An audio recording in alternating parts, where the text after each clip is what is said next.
Un sourire en guise de soulagement. Hier après-midi, Olivier Piqueux, le manager général du SCO, et Willy Bernard, son président, se sont rendus à Paris pour présenter devant la DNCG leur budget en vue de la saison prochaine. La DNCG, c'est une instance qui veille à la bonne santé financière des clubs professionnels. Autrement dit, les deux hommes ont passé un examen pour savoir s'ils possédaient ou non les garanties nécessaires pour assurer l'engagement du SCO en Ligue 2 en 2009-2010. Une demi-heure après l'audition des dirigeants angevins, le verdict est tombé. Les feux sont au vert.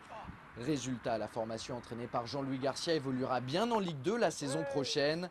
C'est une excellente nouvelle pour le club qui avait connu des fortunes diverses lors des deux précédentes saisons. Cette année, j'ai un souci en moins. Notre passage hier dans la DNCG s'est très bien passé. Ils nous ont rappelé quasiment dans la foulée pour nous dire qu'ils étaient contents de ce qu'on leur avait proposé. Donc, c'est une satisfaction effectivement pour le travail qui est accompli depuis 3 saisons. Donc voilà, on est content ce matin. Je suis surtout content pour tous les gens qui nous ont fait confiance dans ce projet et qui aujourd'hui sont apaisés tout comme nous le sommes. Apaisé, voire même complètement libéré. Grâce à la validation de son dossier par le gendarme financier de la Ligue, le SCO va à la fois pouvoir vivre une intersaison plutôt paisible et travailler de manière plus sereine sur le recrutement. Pour l'instant, 2 nouveaux visages sont attendus du côté d'Angers. Le premier, c'est Anthony Ousfane dont on vous a parlé la semaine dernière.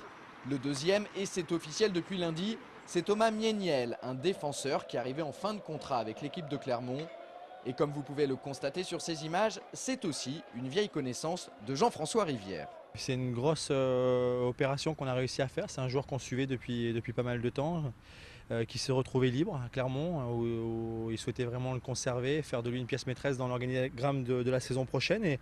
Et avec le coach, on avait effectivement décidé d'attirer ce garçon, 1m92, 29 ans, pleine possession de ses moyens, capable de marquer des buts sur coup de pied arrêté. Il vaut au moins 5 buts de la tête, donc c'est des choses où on avait à progresser pour la saison prochaine. Avec Bruno Colemanga et Malik Couturier, ça nous fait une défense cohérente, équilibrée. À bientôt 29 ans, Thomas nous a expliqué qu'il avait envie de relever le défi et de s'intégrer dans le projet que lui ont proposé les dirigeants angevins. Il sait également que la concurrence sera rude à son poste, mais ça ne l'effraie pas. Quand on a un projet ambitieux, forcément qu'il y a des bons joueurs à tous les postes. Donc ça, je sais que quand on choisit un projet ambitieux, il y a de la concurrence. Donc, mais bon, ça, c'est au plus on va vers le haut niveau et au plus la concurrence est rude. Donc bon, voilà, j'ai fait ce choix-là, j'ai encore envie de progresser, j'ai encore envie de me retrouver à travailler pour aller chercher encore plus loin. Je pense que je peux le faire. Je pense qu'Angers, c'est un bon club pour moi à ce niveau-là, quoi. Par contre, le cas Fabrice Domarcolino reste pour le moment en suspens. Vendredi dernier, l'attaquant gabonais nous annonçait qu'il ne porterait plus le maillot du SCO la saison prochaine. À ce jour, on sait juste que ce dossier devrait être réglé d'ici à la semaine prochaine. Aujourd'hui, il y a des contacts avancés effectivement avec des clubs, mais il n'y a pas encore eu de décision officielle de prise. Je pense que ça peut se faire d'ici à la fin de semaine et je vous tiendrai informé, vraiment.